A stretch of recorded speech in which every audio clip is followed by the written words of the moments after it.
Hey YouTube, I just wanted to have a paint job coming up and I needed a paint booth.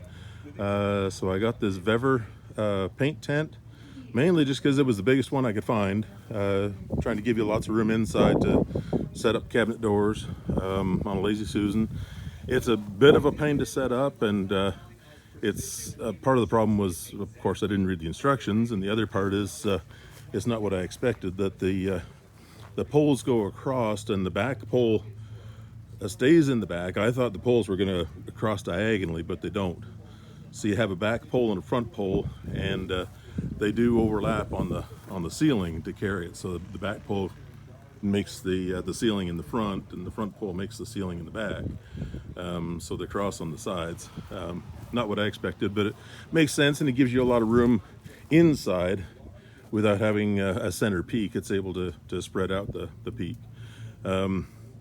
Unlike other paint booth tents I've seen, this one doesn't have anything to secure the fan in the back, the exhaust fan.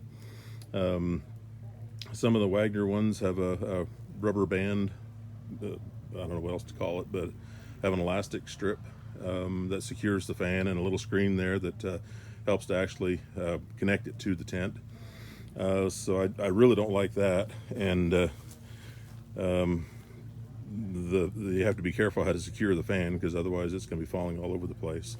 And there's no way to hold the tent up over it either. They have a cutout for the fan, obviously, and they have ties to roll it up and keep the little flap at the top, but the back is loose and moves around, and obviously it covers the fan a lot of the time, whether it's inside or outside, either or. And there's nothing to help hold the fan up either. If you don't need the fan, it's plenty big. There's lots of room inside. Oops, the corner came off the stake. And there you go. Sorry, my stake's just not in very far. But that's, I mean, for what it is, it's fine. It's I think it was $50, something like that. So it's cheap enough that it makes a real good paint booth. I think what I'm going to do is try and put it in a garage door so that the opening is facing out, putting the fan out on the driveway, and I'll put tarps around behind it to catch any overspray coming out of the exhaust hole, so I don't stain the driveway. But that'll keep me inside, out of any potential breeze. Hopefully I'll be able to secure the fan somehow, so it's not falling all over the place. I'll have a nice flat surface for it. But in the right case, this would actually be a good tent. It's plenty big. I forget what it was, like 101 inches across and seven feet deep and 6 feet tall. So it's plenty big.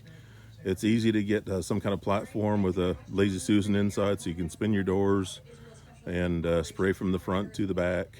And even if you didn't use the fan, you just closed the door and kept it closed, it'd still give you plenty of room inside. What I might do is put the fan over on the side with a filter on it, so it circulates the air through the fan and picks up the dust, the paint dust. But anyway, there it is. It's the Vevor large paint booth tent, whatever they're calling it. And the one thing I found setting it up is it's best to anchor your four corners. Get your corners set out, and then lay out your posts, your uprights, your whatever they are,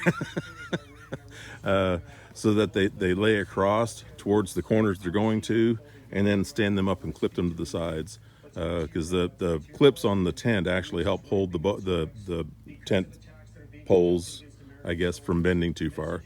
I'd be a little afraid of cracking one. They're fiberglass. I'd be a little afraid of cracking one without those clips that help hold them from bending too far. I hope this is helpful. I'm using it. It's cheap enough. I can buy one per job. I just put it in the bid, add an extra $50, and just I don't even have to worry about packing it back up. Well, I do this time, but normally I don't even have to worry about packing it back up. I just roll it up and pitch it. It's cheap enough. I can buy one for every job. So anyway, I hope that's helpful. And yeah, have a great day.